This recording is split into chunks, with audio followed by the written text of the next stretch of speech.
Boa noite, amada igreja. Graça e paz da parte do nosso Senhor Jesus Cristo. Com muita alegria que estamos aqui, com muita alegria que hoje cultuamos ao nosso Deus, um culto de adoração ao nome do nosso Senhor, o nosso único Senhor, o nosso Senhor Criador, o nosso Senhor Redentor, aquele que nos tira da maldição do pecado, o nosso Senhor Mantenedor, aquele que nos mantém na sua promessa, uma promessa que não poderíamos, pelas nossas próprias forças e pelo nosso próprio zelo, nos manter, mas Ele nos mantém pela sua graça, pela sua misericórdia.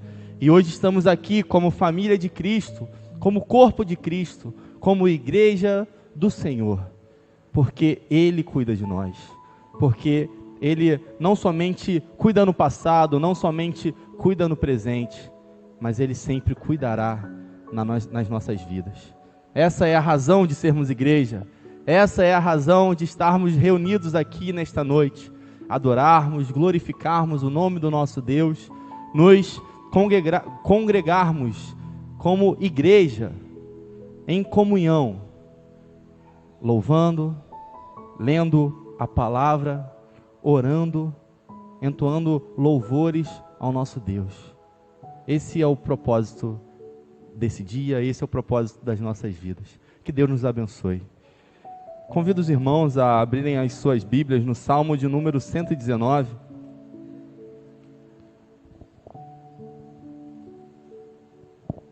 Salmo de número 119. Vamos ler os versículos de 97 a 104.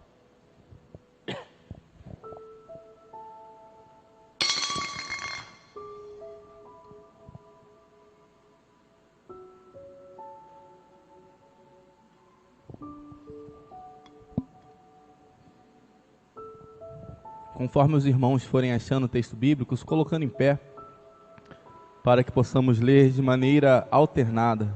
Salmo de número 119, versículos 97 a 104.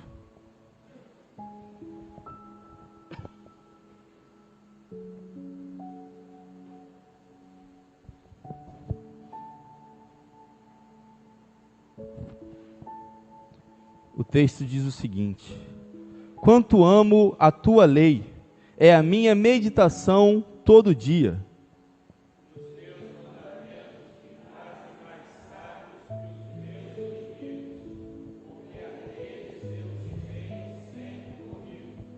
Compreendo mais do que todos os meus mestres, porque medito nos teus testemunhos.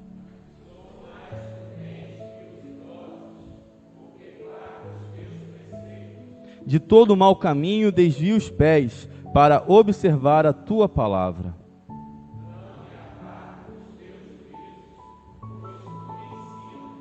Quão doces são as tuas palavras ao meu paladar, mais que o mel à minha boca.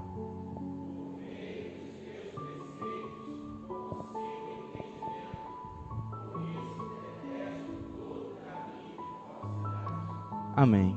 Os irmãos podem se assentar.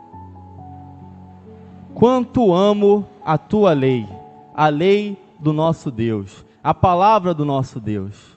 Meus irmãos, a história conta que no dia 31 de outubro de 1517, um homem, Martinho Lutero, pregava as suas 95 teses na porta da igreja do castelo de Wittenberg.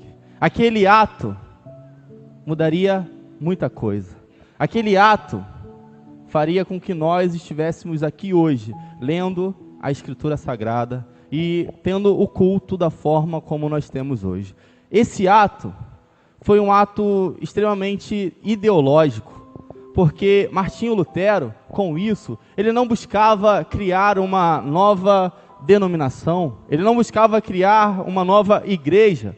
Não, ele buscava modificar a igreja que ele residia.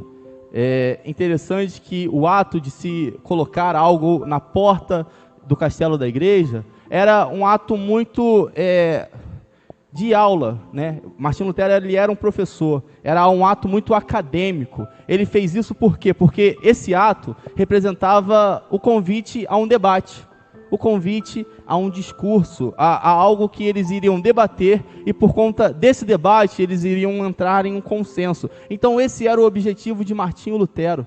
Lutero queria debater, Lutero queria conversar, Lutero queria expor as suas ideias que estavam presentes nas 95 teses. Ideias essas de autoridade. Qual é a autoridade da igreja? Qual é o Senhor da igreja? Quem é o Senhor da igreja? Qual é a autoridade sobre as mentes dos fiéis? É interessante que muitos foram os temas abordados por Lutero, sobre o sacerdócio, sobre a suficiência de Cristo, sobre a suficiência da fé, a suficiência da graça. Mas talvez um dos pontos mais importantes e que mais chocou a sociedade da época foi o tema abordado sobre a suficiência das Sagradas Escrituras. O que nós hoje conhecemos como sola Escritura. Somente a Escritura. E é interessante quando falamos disso, porque temos que nos contextualizar com a época. Na época, as pessoas não tinham acesso à língua no vernáculo, ou seja, à língua do povo. Um exemplo, hoje nós falamos português, então a Bíblia ela não era lida e exposta no português, ela era lida no latim, ela era lida e exposta em uma língua que as pessoas não conseguiam compreender. E isso, muitas vezes, a própria pessoa que estava lá na frente lendo, o padre, o bispo, seja quem for, ele não entendia aquilo que ele lia. E na hora de expor pensamentos, ele expunha o que vinha do seu coração e não o que vinha da palavra. Isso trazia uma dificuldade muito grande, porque as igrejas, elas eram baseadas, a sua base não era em cima da Bíblia Sagrada. A igreja era baseada na tradição da igreja. A igreja era baseada no que homens falavam, no que homens defendiam e no que homens colocavam como regra. E Lutero, ele vai dizer, não. A igreja, os fiéis, o corpo de Cristo, nós como família da fé, temos que basear as nossas ideologias, a nossa teologia principalmente, e a nossa vida, de uma maneira geral, nas Escrituras Sagradas. A igreja da época então, mesmo com a língua no latim, eles defendiam que a Bíblia ela era a palavra de Deus. Mas eles defendiam que a tradição da igreja também era uma forma da palavra de Deus. Eles defendiam que o Papa, na sua fala, também era, de certa forma, palavra de Deus. Lutero, em contraponto a isso, ele vai dizer, só a Escritura é a palavra de Deus. Isso é maravilhoso, porque isso faz com que nós, servos de Deus, não liguemos mais para o desejo do nosso coração ou para o desejo da nossa mente. Quando se trata do nosso Deus, o que é importante de fato é o que a Bíblia revela.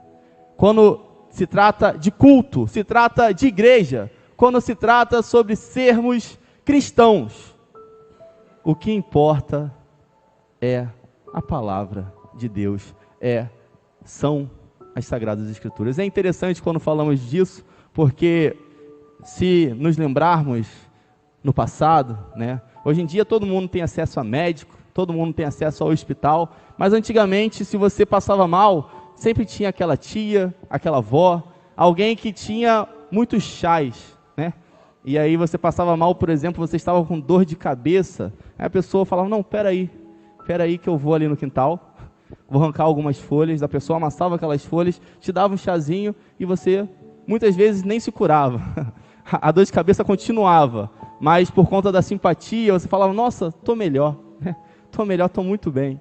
E no decorrer que foram aumentando os números de hospitais, hoje, se nós passamos uma dor de cabeça, uma dor de barriga, seja lá a dor que tivermos, nós procuramos um hospital. Por quê? Porque no hospital tem pessoas preparadas, pessoas que têm base e conhecimento daquilo que elas vão te passar. Elas não vão, por exemplo, te oferecer um chá, que muitas vezes vai tratar de coisas que não têm a ver com a sua dor, mas elas vão tratar exatamente do ponto que é necessário. O que eu quero dizer com isso, meus irmãos? É que nós, como cristãos, aqui, nós falamos de algo que é muito importante para as nossas vidas, que é muito importante para o propósito principal que fomos criados para fazer. Nós falamos do nosso Senhor Jesus Cristo e da adoração que só a Ele é inerente, só a Ele é devida. Então, a nossa adoração, o nosso viver, o nosso respirar, aquilo que louvamos e falamos com as nossas bocas, adorando e engrandecendo o nome do nosso Deus, não pode ser, mais uma vez, como um simples chá. Nossas avós faziam e ainda fazem. Eu, por exemplo, tomo muito chá. Quando eu vou em Minas Gerais, terra boa, né? A gente chega lá, eu passo mal porque eu como de tudo, né? Aqui a gente come sempre a mesma coisa. Lá tem carne de porco, leite que vem direto da vaca. Eu chego lá, meus irmãos, eu fico mais na cama e no banheiro do que em qualquer outro lugar. E o que mais acontece é, eu estou lá na cama, passando mal, vendo tudo girando, chega alguém com um chazinho, muitas vezes é o pior chá que eu já tomei na minha vida, chá com gosto horrível, mas a gente toma, muitas vezes não funciona de nada, mas a gente toma, né? Ou seja, nós, quando falamos de cristianismo, quando falamos de igreja, nós devemos ter base no que falamos, nós devemos conhecer o que falamos. Afinal de contas, assim como foi com Lutero há 501 anos atrás, é conosco. Nós devemos conhecer as Escrituras Sagradas. Quando alguém fizer uma pergunta, alguma ponderação, quando debatermos a respeito do nosso Senhor Jesus Cristo, quando estivermos com os nossos joelhos dobrados, adorando o nome dEle, devemos saber o que estamos fazendo. Devemos ter base no que estamos fazendo.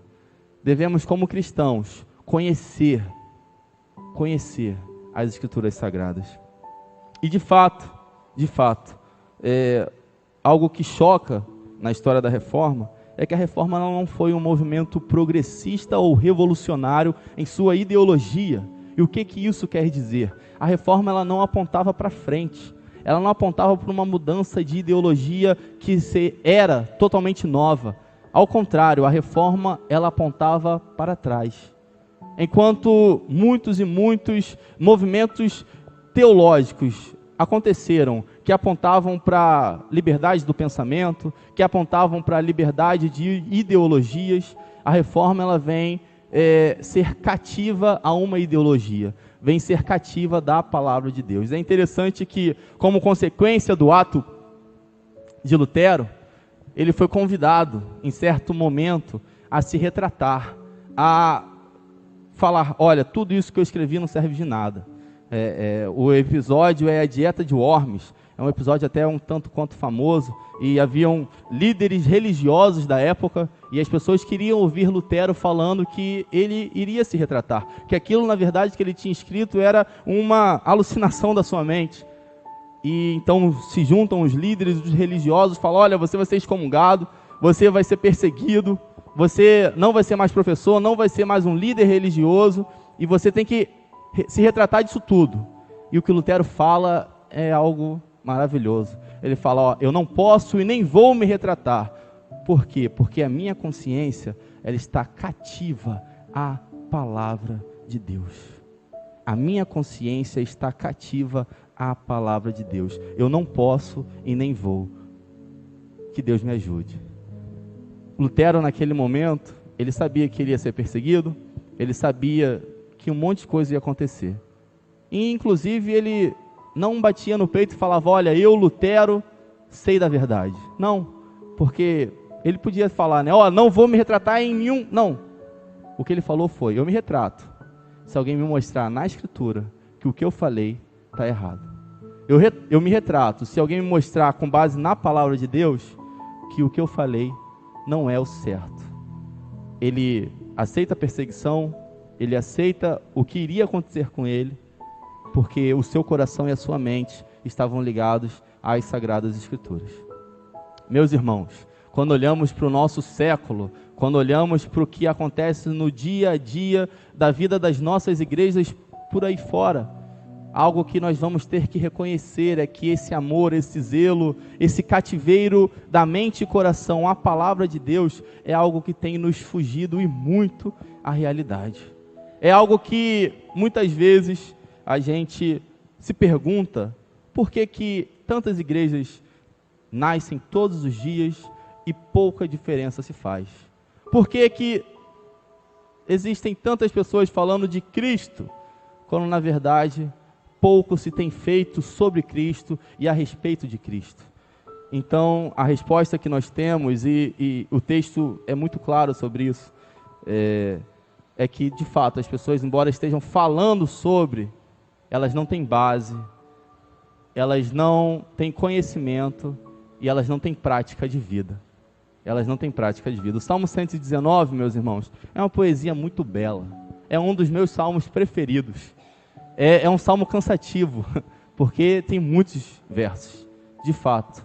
Mas, quando olhamos para esse salmo, nós temos que pensar, o salmista aqui, ele tem um cuidado muito legal, porque esse salmo, ele é um salmo feito em acróstico. Não sei se os irmãos sabem, acróstico é, por exemplo, quando se tem uma palavra ou um conjunto de letras e cada uma das letras formam uma frase. Por exemplo, Tafarel, né? Tafarel, T de...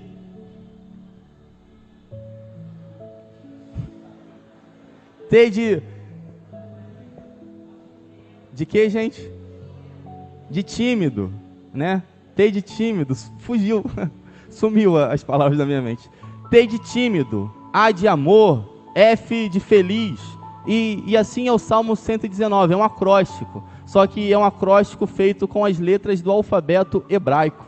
Isso é muito legal, porque são muitos e muitos e muitos versos, e de 8 em 8, cada verso começa todas as suas frases com a letra do alfabeto determinado. Por exemplo, a letra que nós estamos lendo é a letra Mem, é a letra que corresponde hoje para a gente na letra M. E aí a gente pergunta, o que isso significa para a gente hoje? Significa que a gente tem que entender o cuidado e o zelo que a pessoa tinha ao escrever um texto desse. Isso dentro da literatura hebraica era como uma obra de arte, era como algo maravilhoso. E o intuito do salmista a fazer isso não é outro senão adorar o nome do seu Deus, engrandecer o nome do seu Criador. Então é interessante falarmos disso, porque quando pensamos nisso, o nosso coração se comove a também adorar, a também engrandecer esse Deus. E o Salmo 119 é um salmo que fala da lei, é um salmo que fala sobre a Torá, é um salmo que fala sobre os escritos antigos do reino de Israel. Então eu convido os irmãos a, com base nesse texto, nós estudarmos sobre o tema: quando há relacionamento verdadeiro entre o meu coração e a palavra de Deus. Quando há relacionamento verdadeiro entre o meu coração e a palavra de Deus. Convido os irmãos a não fecharem suas Bíblias e acompanharem junto comigo no versículo 97. O salmista diz: quanto amo a tua lei, é a minha meditação todo o dia. É interessante nesse ponto que o salmista aqui, ele não faz simplesmente uma afirmação, ele não está simplesmente falando e afirmando algo, mas pela forma que ele escreve, ele está escrevendo algo que não cabe dentro dele, é uma exclamação grandiosa. É mais ou menos como a gente lê lá em Romanos, no capítulo 11, versículo 33. Eu convido a você que abra sua Bíblia. Romanos 11, 33. Aqui, como já foi exposto em um outro dia, o apóstolo Paulo vem falando sobre doutrina, desde o capítulo 1. Vem falando sobre a respeito da justiça, da fé, da justificação. E então, de uma hora para outra, ele muda a sua linguagem, ele muda a sua literatura e exclama: ó profundidade da riqueza, tanto da sabedoria como do conhecimento de Deus! quão insondáveis são os seus juízos e quão inescrutáveis são os seus caminhos. É interessante porque o texto vai narrar que o apóstolo Paulo estava tratando sobre doutrina, estava falando sobre a posição de judeus e gentios dentro do reino de Deus, e de uma hora para outra, tomado pelo Espírito Santo de Deus, a adorar o nome do seu Deus, ele não simplesmente escreve uma afirmação, mas ele o glorifica através de sua escrita, através de suas palavras, e ele não se aguenta, ele fala: esse Deus é maravilhoso, como insondáveis, como inescrutáveis, como é o tamanho desse Deus que não cabe dentro de mim, não cabe dentro da minha literatura, é algo que extrapola isso, e ele expõe isso com as suas palavras. Da mesma forma, o salmista aqui, quando fala da lei de Deus, da lei do seu Deus, esse Deus criador, ele vai extrapolar a sua escrita, vai extrapolar a sua ideologia, ele vai falar de algo que não cabe na sua própria, na sua própria exposição. Ele vai falar: quanto amo a tua lei. E essa é uma expressão de amor, essa é uma expressão de afeto, essa é uma expressão de dependência. Como é bonito falar sobre alguém que ama a lei de Deus, só que aqui devemos ter muito cuidado, porque o foco desse primeiro verso não está nessa primeira frase, mesmo sendo ela muito bonita. Porque quanto amo a tua lei, de fato, nós amamos a lei de Deus. Todos nós aqui, eu acho que se eu pegasse o microfone e passasse na boca de cada um, todos nós iríamos defender essa ideia, todos nós iríamos falar isso: quanto amo a tua lei, quanto amo a tua escritura, porque isso é algo nos nossos corações. Só que o salmista completa o verso. O foco não está simplesmente no sentimento que ele diz ter, mas sim na sua prática de vida. Ele termina esse verso falando: é a minha meditação todo o dia. É a minha meditação todo o dia. É interessante porque aqui o salmista, ele vai fazer como que uma prova real. Quem aqui nunca fez uma prova real numa prova de matemática, né? 9 dividido por 3 é igual a 3, porque 3 vezes 3 é igual a 9. Ou seja, você chega em uma conclusão, a conclusão é X, e você comprova essa conclusão através de outra expressão.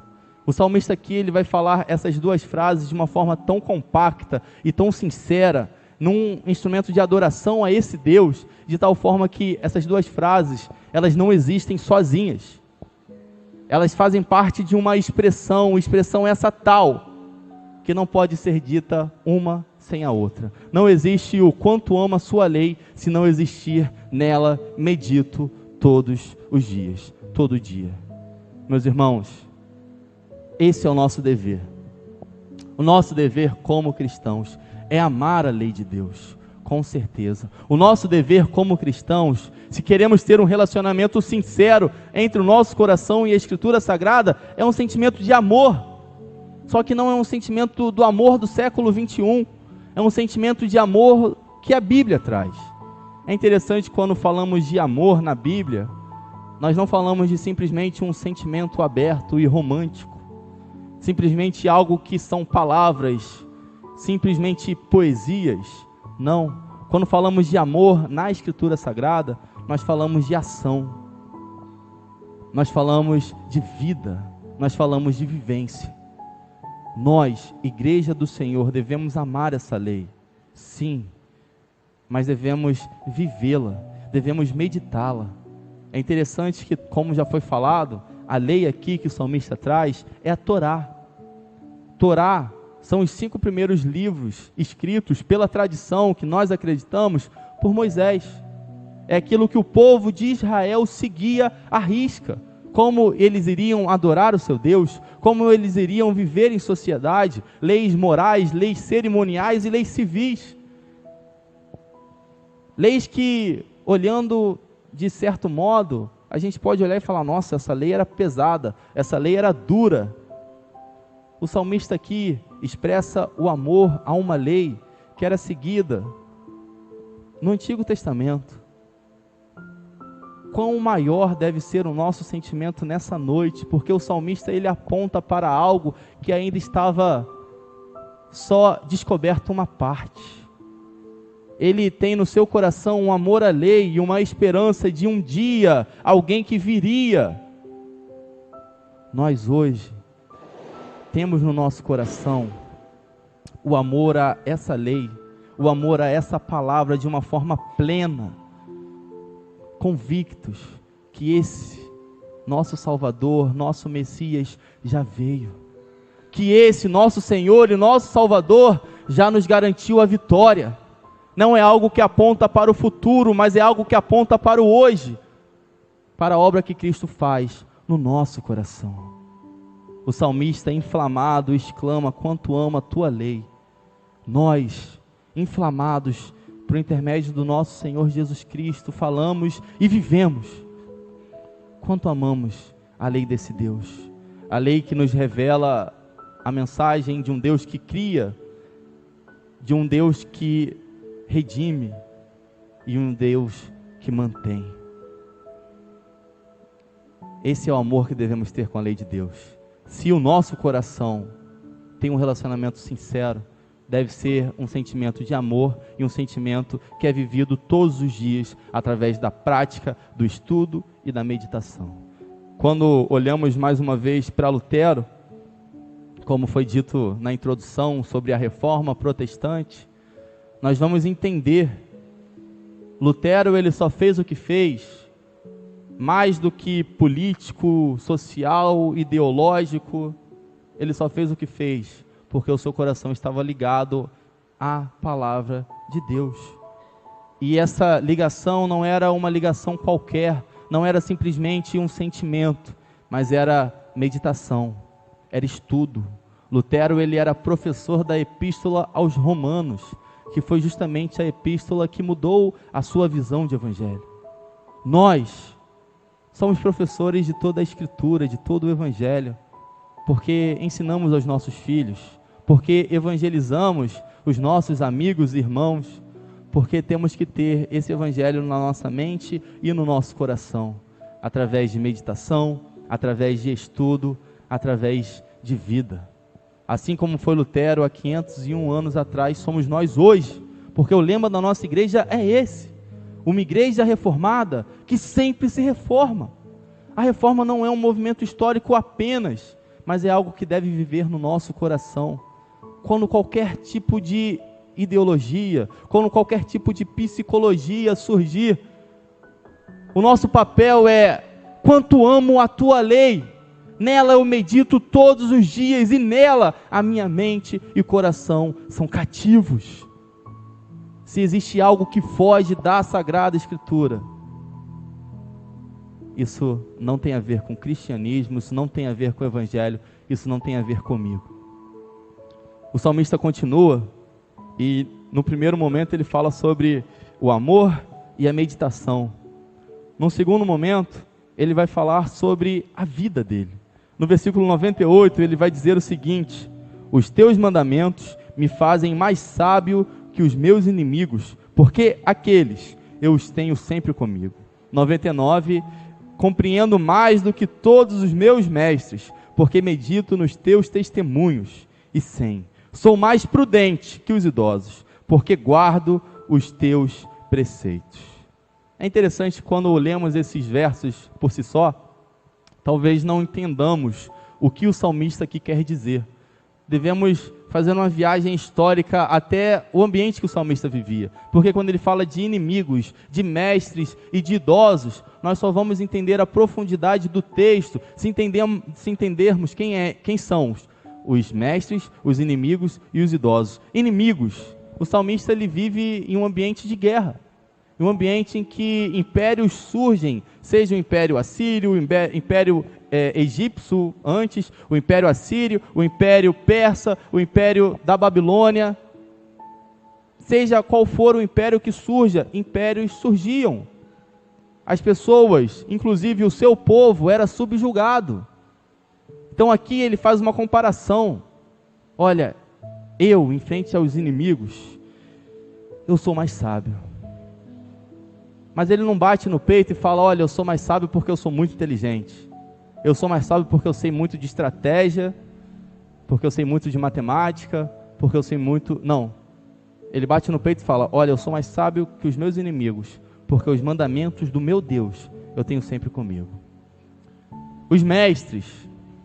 Essa era uma época em que o ensino era de mestre para discípulo. O mestre era visto como alguém de respeito. O que o mestre falava deveria ser seguido, deveria ser vivido. Um mestre tinha total poder sobre o seu discípulo. E aqui no versículo 99 ele vai dizer: eu compreendo mais do que os meus mestres. Ele não vai falar sobre qualquer mestre, ele vai falar sobre os meus mestres. Mais uma vez, o salmista aqui, ele faz uma comparação.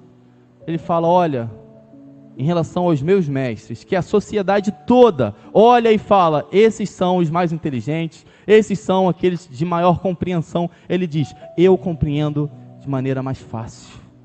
Mas ele mais uma vez não vai bater no peito e vai falar: porque eu sou inteligente, porque eu fiz algum cursinho. Não. Ele vai falar: eu compreendo mais, versículo 99, porque medito nos teus testemunhos. Versículo 100, ele vai falar sobre os idosos. Meus irmãos, os idosos naquela época, uma época em que a sociedade era totalmente patriarcal.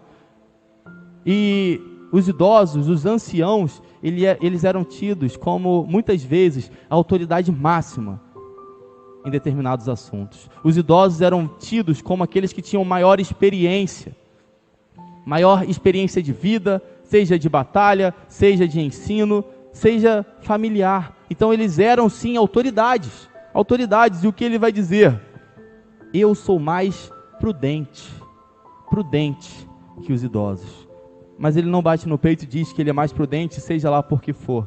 Ele vai dizer que ele é mais prudente porque ele guarda os preceitos, testemunhos, mandamentos, preceitos. Ele liga a sua vida, o seu modus operandi, o seu modo de viver, estritamente à palavra de Deus. Ele vai dizer quem eu sou na frente dos inimigos, na frente dos idosos, na frente dos mestres, quem eu sou na frente de todos.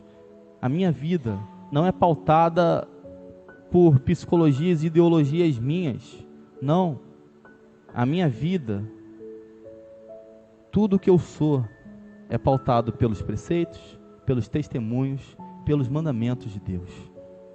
No versículo 101, ele vai trazer a conclusão dessa parte. Ele vai falar: de todo mau caminho desvia os pés, para observar a tua palavra.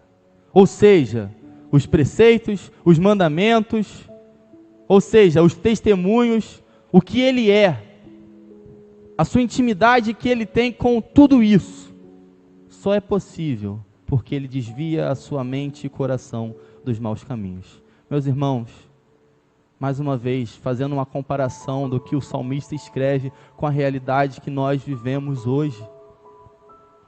A maravilhosa graça que nós temos no nosso Senhor Jesus Cristo transforma esse texto em algo que é maravilhoso, em algo que é inefável, que não temos palavras para poder falar, para poder explicar. É algo que transforma a minha vida e o meu coração e a minha mente e tudo que eu sou. Porque tudo o que eu sou provém da palavra, provém do Evangelho, provém de quem foi e do que fez o meu Senhor Jesus Cristo. Mais uma vez, o salmista aqui, ele escreve da lei, apontando para trás, olhando para a lei e apontando para frente, na esperança do Messias. Nós hoje expomos a palavra de Deus, apontando para trás, apontando para a Escritura Sagrada, apontando para a suficiência dela, apontando para a suficiência do nosso Senhor Jesus Cristo e apontando para a obra que Ele faz hoje nas nossas vidas. Meus irmãos, se o nosso coração tem um relacionamento sincero com a palavra de Deus, a nossa vida deve expor isso. tudo que fizermos, em tudo que falarmos. E é interessante porque muitas vezes acontece justamente o oposto, né?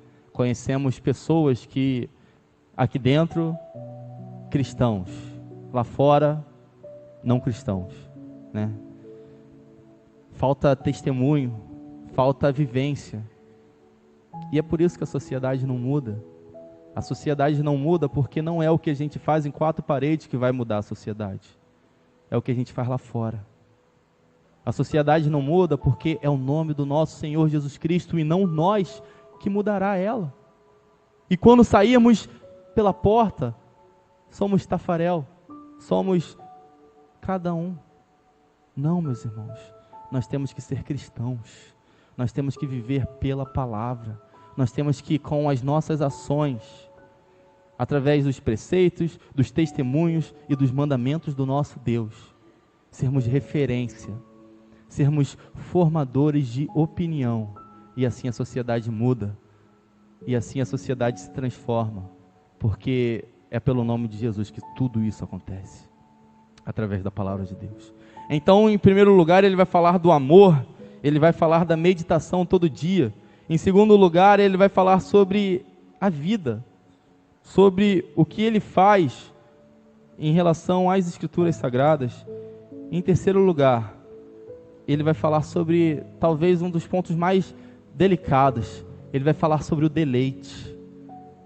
Ele vai falar sobre a satisfação que ele tem em ter a Escritura Sagrada como regra de fé e prática. Ele vai falar no versículo 103: quão doces são as tuas palavras ao meu paladar, mais que o mel à minha boca. Quão doces são as tuas palavras ao meu paladar, mais que o mel à minha boca. Aqui nós vemos uma pessoa que não somente medita no Evangelho, que não somente vive a lei, no caso, mas que sente prazer nisso. É interessante porque quando estudamos a lei frente aos seres humanos, nós vamos ver que os seres humanos, eles foram feitos não de forma para serem autônomos. Nós não fomos feitos para sermos autônomos, sermos donos dos nossos próprios narizes e seguirmos em frente. Calvino vai dizer que no nosso coração existe uma semente, que é a semente da religião, que é a semente do nosso, é o senso do nosso Deus. E que no nosso coração existe uma busca incansável, seja quem formos, pela presença do nosso Deus. E isso transforma tudo, porque somos seres criados não para sermos autônomos e sim teônomos. Somos seres criados para sermos dependentes de um Deus, dependente de um Criador, dependente de um Senhor. Quando entendemos isso, quando o nosso coração entende o que a palavra de Deus fala e explica, tudo que somos muda, porque então entendemos que cumprir a Escritura Sagrada, cumprir a lei do nosso Deus, não é uma obrigação. Cumprir o que esse texto diz não é algo que para nós traz tristeza. Não é aquela ideia de um religioso que vai à igreja e faz tudo de acordo com o que está escrito para alcançar o céu. Não. Ao contrário. É a ideia de um homem, de uma mulher que vai à igreja, que cumpre na sua vida o que a palavra de Deus diz, mas porque sente no seu coração uma satisfação e uma gratidão muito grande, não por aquilo que ele vai receber, mas por aquilo que ele já recebeu, que é a salvação no Senhor Jesus Cristo. Quando entendemos que o Evangelho é isso, o Evangelho tem a ver com o quanto nós nos satisfazemos no nosso Deus. É interessante porque em uma sociedade que busca cada dia mais o prazer, que busca cada dia mais o materialismo, que busca cada dia mais a satisfação em bens materiais, ou em conquistas pessoais, ou em cargos profissionais, a mensagem do Evangelho é uma mensagem que diz: você deve se satisfazer no nome do Senhor Jesus Cristo. John Piper, certa vez, em uma inflamada exposição das Escrituras, vai fazer uma pergunta, e ele pergunta: o que faz a diferença no mundo? O que nós podemos fazer no mundo para que o mundo seja diferente e se transforme? O que faz diferença nas nossas vidas? Quais são as verdades principais que podem fazer com que a nossa vida se transforme e que através da nossa vida a realidade se transforme? E aí ele vai brincar, ele vai perguntar: são verdades matemáticas? Será que saber o teorema de Pitágoras, isso ele não fala, quem está falando sou eu, muda alguma coisa? Será que são verdades astronômicas, filosóficas? Será que a psicologia muda o mundo?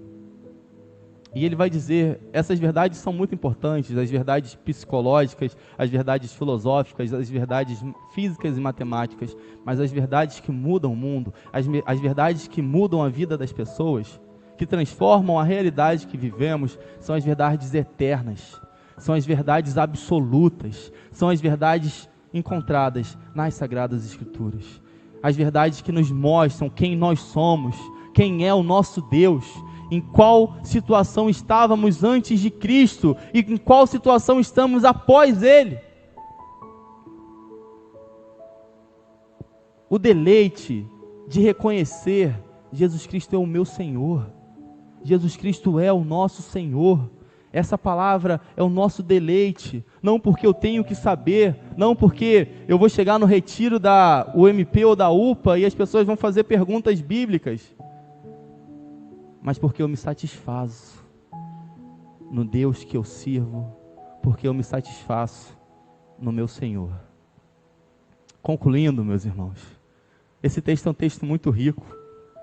No versículo 104, o salmista termina: por meio dos teus preceitos consigo entendimento, por isso detesto todo o caminho de falsidade. E o versículo 102, que nós não lemos, diz o seguinte: não me aparto dos teus juízos, pois tu me ensinas. Pois tu me ensinas. Estudo e meditação, vida todos os dias, deleite, tudo isso faz com que, quando tivermos no dia a dia as nossas vidas, nós vamos detestar o caminho de mentira, o caminho de maldade, o caminho de falsidade. A transformação do mundo, que só acontece por intermédio do nosso Senhor Jesus Cristo, ela só acontece se nas nossas vidas nós odiarmos esses caminhos. E nós só vamos odiar esses caminhos quando a nossa meditação e o nosso estudo todo dia for a palavra de Deus, quando a nossa vida todo dia for a palavra de Deus, e quando o nosso deleite e satisfação estiver no nome do nosso Senhor Jesus Cristo. E aí, como o salmista diz, nós vamos poder exclamar tudo isso que foi exclamado, bater no peito e falar: Senhor, tu me ensinas, tu me ensinas. Lutero, há 501 anos atrás, a história conta que ele tinha muito medo. Ele tinha muito medo de morrer. Ele não se achava bom o suficiente para herdar o céu. E ele tinha muito medo. Ele era até que um tanto quanto esquizofrênico, porque ele se sentia apavorado. Quando ele tinha muito medo de relâmpago, de raio, né? E sendo assim, a sua vida era uma vida de muito alto flagelo, né? Ele se muito machucava, ele pagava muitas indulgências, ele fazia tudo o que ele podia para pensar: eu estou chegando mais perto do céu, porque ele vivia desesperado. Ele falava: se eu morrer hoje, eu não vou para o céu. Se eu morrer hoje, eu não vou para o céu. Aí a história conta que em um determinado momento, através da leitura e do estudo da Escritura, ele lê aquele famoso verso, né? O justo viverá pela fé. E aí a vida dele se transforma. A vida dele se transforma. ele entende quem é o Senhor Jesus Cristo, a suficiência do nome de Jesus na sua vida, ele entende a Escritura Sagrada, a suficiência da Escritura Sagrada, e ele passa a se deleitar, esperar e viver e meditar, sabendo que de fato ele, nem eu e nem cada um de nós não somos bons o suficiente para irmos para o céu, mas o nosso Senhor, ele é tão bom o suficiente que ele garante a nossa salvação. Que Deus nos abençoe e que essa palavra esteja firme nos nossos corações, possamos meditar, viver e nos deleitar no nome do nosso Senhor Jesus Cristo, que é exposto e só exposto pela palavra do nosso Deus.